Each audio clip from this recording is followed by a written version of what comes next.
bonjour apôtre. Bonjour. Nous Bonjour chez continuons vous. avec ce même thème, le lion et l'agneau, principe d'autorité du Christ. Nous sommes aujourd'hui à la quatrième série, troisième série. Un petit rappel en deux mots sur cette thématique, parce qu'il y a des gens qui peut-être ne vous ont pas suivi dimanche dernier, mais qui vous suivent en ce moment. Merci. Ce n'est pas déjà loin de ce qui vient d'être abordé tout à l'heure. Nous avons voulu présenter les vraies valeurs, les vrais fondements du leadership, de gouvernance, d'autorité, pouvoir que nous tenons de la vie, du message et de l'œuvre de Christ comme le modèle parfait, le chemin, la vérité et la vie. Il nous inspire totalement. Nous voyons qu'il y a dans la société partout crise d'identité, conflit de leadership, abus de pouvoir dans l'Église, dans les nations, dans la société, dans les familles. Et nous, en tant que prédicateurs de Christ, en tant que serviteurs et apôtres, nous proposons la lumière qui est la parole de Dieu, qui est Christ. Donc, par sa vie, par son sacerdoce, il établit justement le chemin, la vérité en matière de gouvernance. Nous avons déjà dit que toute autorité vient de Dieu. Et si Dieu a ramené le royaume des cieux ici sur terre, donc il est en train de réitérer son vœu de le voir régner parmi les hommes. C'est, je dirais, un palliatif à ce qui avait échoué avec le premier Adam. Alors Dieu veut restaurer, je dirais, je vais renchérir les propos sur les propos de mon frère, pasteur Mbungu. Il est question du culte, du sacerdoce. Nous avons dit dernièrement que le sacerdoce est un dispositif, un organe juridique. Ça veut dire que quand Dieu établit le sacerdoce, les lévites et tout ça, il structure un peu ce qu'il avait dit dès le commencement, quand l'homme s'est séparé d'avec lui à cause du péché. Le péché, par définition, nous avons dit, c'est la transgression de la loi. Là, nous sommes dans le domaine de la juridiction divine. Il faut d'abord la réconciliation, la communion avec Dieu pour que la théocratie dans l'Ancien Testament s'installe. Un roi ne peut pas régner sans loi. Il avait établi une loi en Éden et l'homme a transgressé cette loi. Donc, il y a une dimension pénale, voilà, une sanction qui pèse sur l'humanité de façon spirituelle. L'homme est égaré et sous condamnation, etc. Alors, quand Dieu revient, il avait énoncé son plan qui va racheter l'humanité par la descendance de la femme, et puis il réitère son plan dans Genèse 12 avec Abraham. Donc Dieu poursuit son plan et on traverse Moïse qui constitue le peuple, et puis Jésus s'annonce là-dedans, et puis quand il amène son royaume, le problème c'est de restituer le culte, l'autel avant le palais, le temple avant le palais, l'autel avant le trône. Et donc, c'est comme ça que le royaume de Dieu est venu, je vais dire même revenu sur terre par Christ. Vous allez voir que dans l'Antiquité et partout dans les anciennes civilisations, à chaque dieu avait son peuple, à chaque nation son Dieu. C'est un modèle ancien. Cela vient de Dieu. Pour que Israël à l'époque se réconcilier avec Dieu, soit ramené à Dieu, il fallait rebâtir, il fallait même farfouiller partout dans les décombres, là où était le temple de Dieu. Nous sommes dans Juge et puis partout ailleurs. Il fallait rétablir l'autel qui était détruit et saccagé. Avant même de construire les palais, la cité, on recherchait d'abord à reconstruire le lieu du culte. Et aujourd'hui, les nations sans Dieu, à cause justement de l'ignorance et de l'égarement, chaque nation invoque son Dieu. Tiens, tenez, je suis, voilà, par hasard, mais conduit par l'Esprit à ouvrir sur dans Ésaïe 8, je lis ici à partir du verset 19, si l'on vous dit, l'on vous dit, consultez ceux qui évoquent les morts et ceux qui prédisent l'avenir, qui poussent des sifflements et des soupirs, répondez, un peuple ne consultera-t-il pas son Dieu? S'adressera-t-il aux morts en faveur des vivants, à la loi et au témoignage? Si l'on ne parle pas ainsi, il n'y aura pas de réveil, il n'y aura pas d'aurore.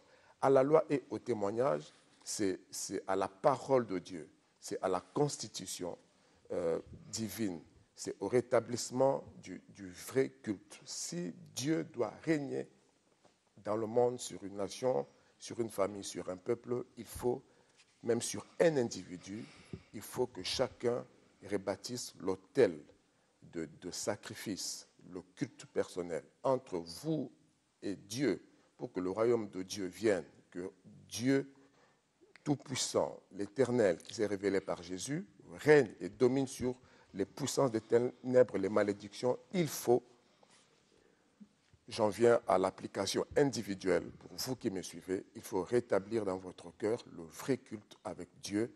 Tenez, Philippiens 3, verset 3, les vrais juifs, les détenteurs du vrai culte, c'est nous qui rendons un culte à notre Dieu par le Saint-Esprit. Il faut justement, comme disait mon frère, revenir au vrai culte, au vrai sacerdoce avant de La régner. restauration, forcément, vous Il parlez faut le sacerdoce. de la restauration, et justement nous sommes là dans la troisième partie du thème, le lion et l'agneau, principe d'autorité du Christ, avec l'apôtre Richard Fila Sainte-Eude de la mission évangélique L'œuvre de Dieu. Et vous pouvez donc réagir au téléphone ou par SMS ou par WhatsApp au 06 706 32 32, là c'est pour les appels et les SMS, 06 706 32 32, ou au 04 419 07 22 si vous voulez écrire sur WhatsApp. Et avant que vous n'appeliez, avant que vous ne posiez vos questions via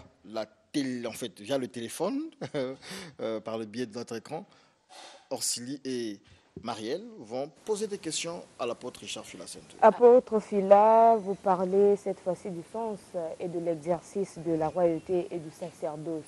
Je vous ai tout à l'heure suivi qu'il faut mettre le culte au centre de soi, restituer le culte. Et dimanche dernier, vous disiez qu'il n'y a pas de règne ni de gloire sans sacrifice.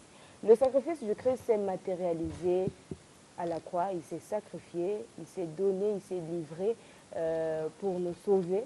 Mais qu'en est-il des hommes d'église? Cela se matérialise comment? Par l'amour, par l'humilité, en étant imitateurs de Christ. Nous sommes ses serviteurs, nous devons servir de modèle à ceux qui nous suivent, ceux du dedans comme ceux du dehors, en faisant comme lui, en manifestant l'amour, l'humilité, les deux valeurs cardinales, principales, qui démontrent justement le lion et l'agneau, donc l'humilité et la puissance, la soumission et l'autorité. Nous devons simplement faire comme Christ. J'aime mettre ensemble Jean 3, verset 16 et 1 Jean 3, verset 16. Le premier verset montre comment Christ s'est livré, pour ne pas dire Dieu a tant aimé le monde qu'il a donné son Fils. Donc Dieu s'est livré comme son Fils, ou en tant que son Fils, un amour sacrificiel. Donc, comme j'aime dire, pour passer de la thématique ou de l'explication à l'application, on doit, en tant qu'homme de Dieu et en tant que croyant, en tant qu'enfant de Dieu, appliquer cette vérité. Il faut un amour sacrificiel si on veut régner, gouverner, faire autorité, avoir autorité, être une autorité. Il faut un amour sacrificiel, il faut la consécration. C'est ça la dimension sacerdotale. Il n'y a pas de sacerdoce sans sacrifice. Même si vous êtes dans une profession autre que le sacerdoce cultuel ou ecclésiastique, mais le principe reste le même. Il faut de la passion, il faut du sacrifice. On ne peut pas faire autorité sans sacrifice. Il faut faire de votre métier un sacerdoce. Apôtre, il n'y a pas de sacerdoce sans sacrifice, vous l'avez dit, mais qui dit sacrifice dit également amour du prochain. Seulement, dans la pratique, on voit beaucoup plus les fidèles à l'œuvre. Je prends souvent l'illustration des deux sens de la croix de Christ, la verticale et l'horizontale. On ne peut pas aimer Dieu qu'on ne voit pas sans aimer son prochain qu'on voit. On ne peut pas dire qu'on est consacré à Dieu sans se consacrer à l'homme. Dans Romains 12, au verset 1-2, on nous présente le vrai culte. C'est selon Dieu, c'est offrir ses membres, offrir son corps sur l'autel de Dieu. C'est la dimension sacerdotale de la consécration à tous égards. Donc, dans le sacerdoce néo-testamentaire ou christique ou de Christ dans la Nouvelle Alliance, lui-même s'est offert pour nous sauver, pour montrer le chemin, être un modèle. Nous aussi, nous nous offrons par amour en sacrifice. Quand on s'offre à Dieu sur l'autel, ça c'est le côté peut-être invisible, mais l'horizontalité de notre consécration, de notre offrande personnelle se montre par l'amour du prochain. Donner sa vie, donner son temps, donner ses honneurs, sa présence, son être et ses avoirs, les mettre à la disposition des autres. C'est ça le vrai sacerdoce. La question des téléspectateurs, il a Dolizy. Je suis Thomas Kesnel. Dieu nous demande de pardonner autant de fois, donc l'amour, mais il chasse Adam et Ève dès leur première erreur. L'homme de Dieu peut nous éclaircir sur ce paradoxe tout en faisant rapport avec l'autorité de Dieu. Ce n'est pas tellement paradoxal. Bien au contraire. Dieu révèle sa nature. C'est un Dieu de justice. C'est pour établir l'ordre, la rigueur et préserver sa sainteté. Et c'est le même Dieu qui a établi tout de suite après un plan de restauration, de rétablissement de l'humanité. Il a fait même mieux, parce que le second Adam qui rétablit le culte, la relation avec Dieu que le premier Adam a détruit, a fait même mieux, parce que le second Adam qui est Jésus est bien plus que le premier. Dieu, en sanctionnant la transgression de la loi qu'il avait établie, a déployé tout de suite un plan de pardon en établissant la loi du sang. Et c'est là que le culte, donc le sacrifice, commence. Donc justement, Dieu n'a pas abandonné l'homme. D'accord. On rappelle le numéro de téléphone. Dieu a tant aimé l'homme qu'il a donné son fils en sacrifice. 6 706 32 32. Là, on a un petit souci, donc le numéro n'est pas affiché. 06 706 32 32 ou 04 419 07 22. Vous pouvez appeler, vous pouvez écrire. L'apôtre Richard Fila va vous répondre, comme il répondra peut-être à ce téléspectateur. Il va revenir sur ses propos. Marielle Bakatoula, Orsile Manguida. Il y a un téléspectateur qui demande concrètement, veuillez donner des explications, apôtre Fila, c'est quoi un sacerdoce? Mais avant de répondre à cette question, vous allez devoir, voilà, on va prendre ce coup de fil, ce téléspectateur. Bonjour. Bonjour, vous êtes en direct du studio 210. Je voulais poser ma question au pasteur. Il vous écoute, l'apôtre vous écoute. Ok, ma question est celle-ci. Pourquoi parmi les pays non colonisés par les Européens ne croient pas en Jésus-Christ? D'accord, bon, l'apôtre va répondre, merci. Alors, on a une première question. Voilà, là, nous avons une première question sur le sacerdoce. C'est quoi le sacerdoce? Et la deuxième question, c'est ce téléspectateur qui demande pourquoi dans les pays occidentaux, on ne confesse pas vraiment la foi chrétienne. Bon, Il y a des particularités, hein, ce n'est pas de manière générale. Bon, c'est relatif. Voilà. Hein. Nous avons bien des pays qui croient en Jésus-Christ. Oui. Quand on voit les fondements de l'Europe même, que ce soit en Angleterre, partout, quand vous grattez sur l'histoire, vous trouverez les traces de l'Évangile, vous trouverez la foi chrétienne. Donc, c'est relatif. Le sacerdoce, Le sacerdoce, c'est juste l'ensemble des actes posés marquant la consécration, l'attachement ou le culte à Dieu ou à quelque chose de précieux de façon générale. Donc c'est tout le dispositif qu'on met en place pour marquer l'abnégation, la consécration. Maintenant, le culte à Dieu, c'est notre attachement, notre dévotion, notre dévouement avec tout notre être envers Dieu. Et le sacerdoce, c'est aussi l'ensemble de tous ceux qui servent Dieu et aussi la manière de servir Dieu. Tout ça, ça veut dire sacerdoce, ça s'appelle aussi la prêtrise. Donc c'est l'ensemble des services des prêtres, dont une définition foncièrement religieuse, c'est tout ce qui est attaché au culte. On appelle ça la prêtrise, la sacrificature ou encore le sacerdoce. On va prendre cet appel. Bonjour. Bonjour, vous êtes en direct de Télé Congo. Je voulais poser ma question à la personne qui est là en direct là. Oui, on l'appelle apôtre Richard Filacenteur, il vous écoute. Il vous écoute. Bon, il est assez violent quand même. Oui, assez violent, mais... On lui Voyons conseille. dessus attention au violon également. Apôtre Phila, tout à l'heure, vous disiez qu'il faut se sacrifier pour régner et vivre la gloire. Je vais prendre quand même le contexte d'église. On remarque le plus souvent que ce sont les fidèles qui se sacrifient.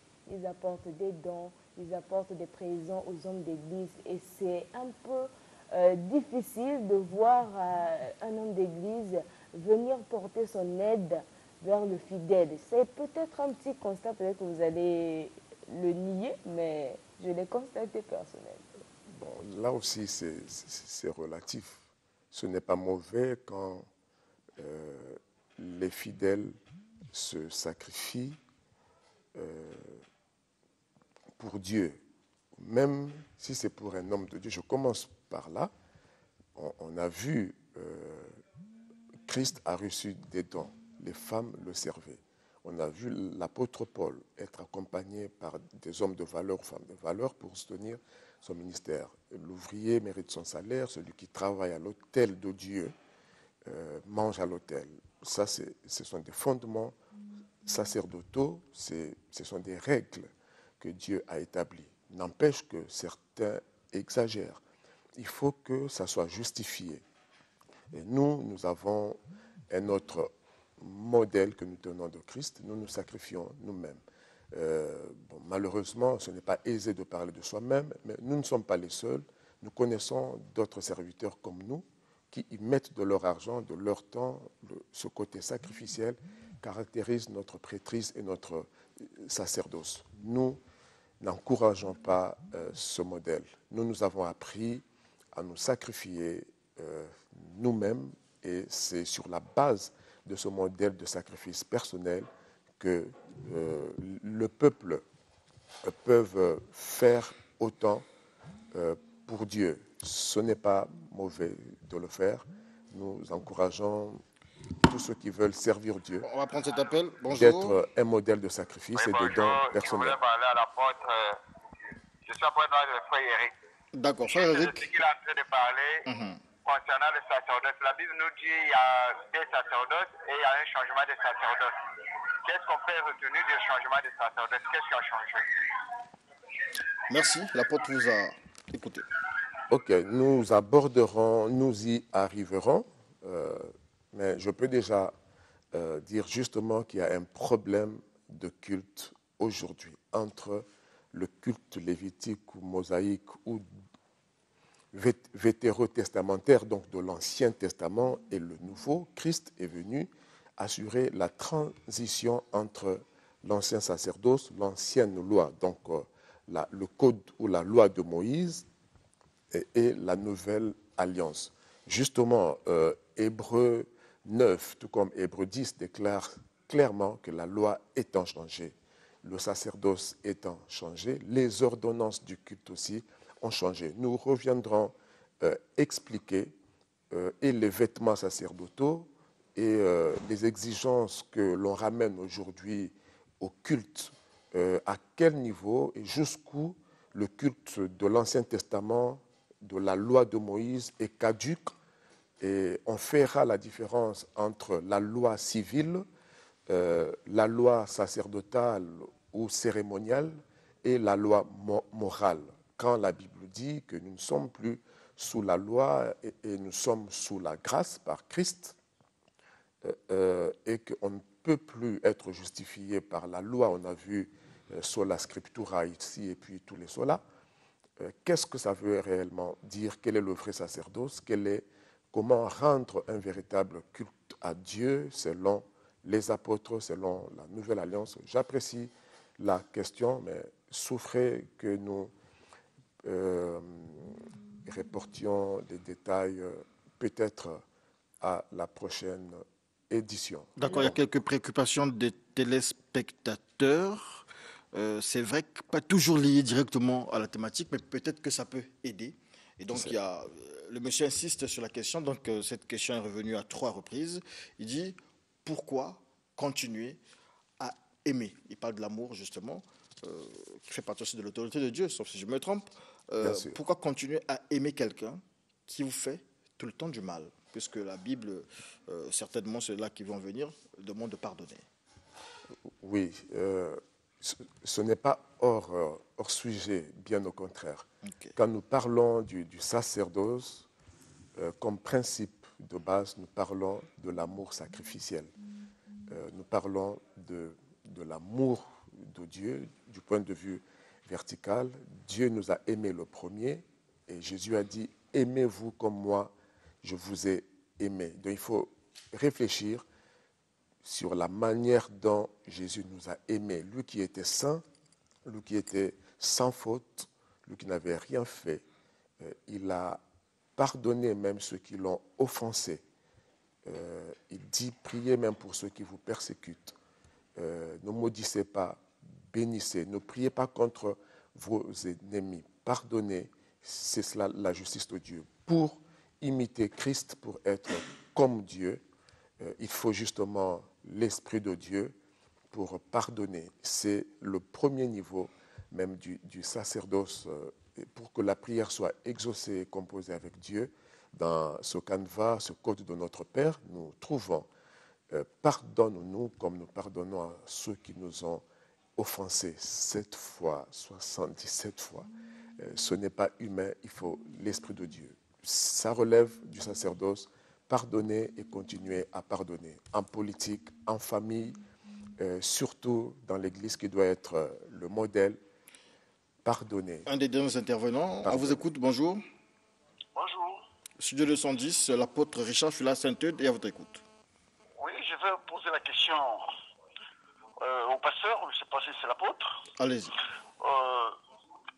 Parce que lui, il avait dit que Jésus c'est un Africain. Mais pourquoi ses disciples étaient-ils les Français? Pourquoi ses disciples étaient-ils les Français? Bon, en fait, parce que blanc. on voit les Pierre, les gens, tout ce monde-là. D'accord. L'apôtre va vous répondre, hein, je pense. Ce sont les dernières minutes de l'émission. Pourquoi ses disciples sont français? Il a dit sont des Français, en fait. Il faut considérer des blancs, voilà. Occidentaux, je ne sais pas, blancs. Bon. Justement, je peux réaffirmer que tous les personnages bibliques, ce n'est pas seulement Jésus, tous les personnages bibliques sont noirs. Je vous ai renvoyé un jour à Arthur Schopenhauer, Hans Schumer, des Allemands, mais tapez sur Google, vous allez trouver des recherches qui montrent que Jésus était noir. Mais quand nous disons cela, nous n'en faisons pas un cheval de bataille. On peut démontrer dans la Bible que Jésus-Christ est noir. Il est venu non seulement pour les Noirs, mais pour toute l'humanité. Au cas où ça vous choquerait, n'en faites pas un problème.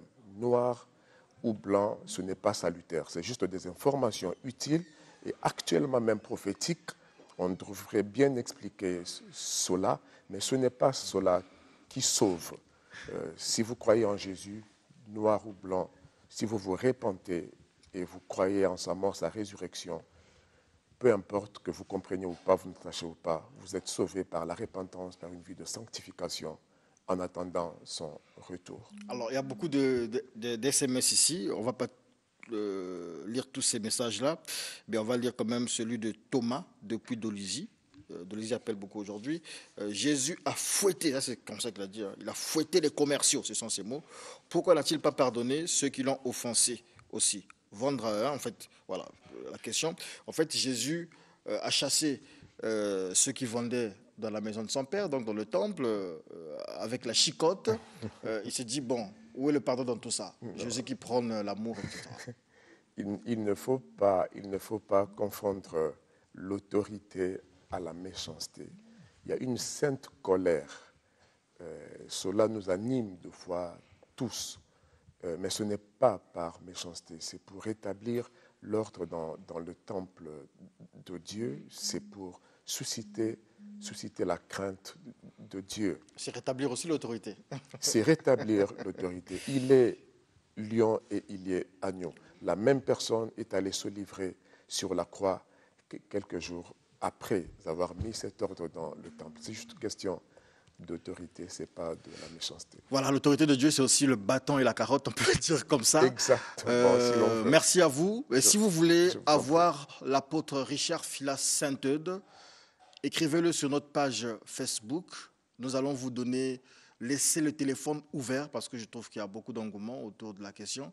Nous laisserons le téléphone ouvert dimanche prochain, dès les premières heures du studio 210. Mais écrivez-le sur Facebook, sinon lorsque nous mettrons la publication, dites-le réellement, et nous allons laisser l'apôtre Richard Fila pendant 45 minutes dimanche prochain pour que vous puissiez poser des questions. Nous ne poserons pas de questions, vous allez poser des questions, et je pense que l'apôtre Richard Fila est bien disposé ou disponible à ce genre d'exercice. L'apôtre, un rappel de votre numéro. Disposé et disponible au 06 903 51 14. Que Dieu vous bénisse. Merci beaucoup. Studio 210 continue.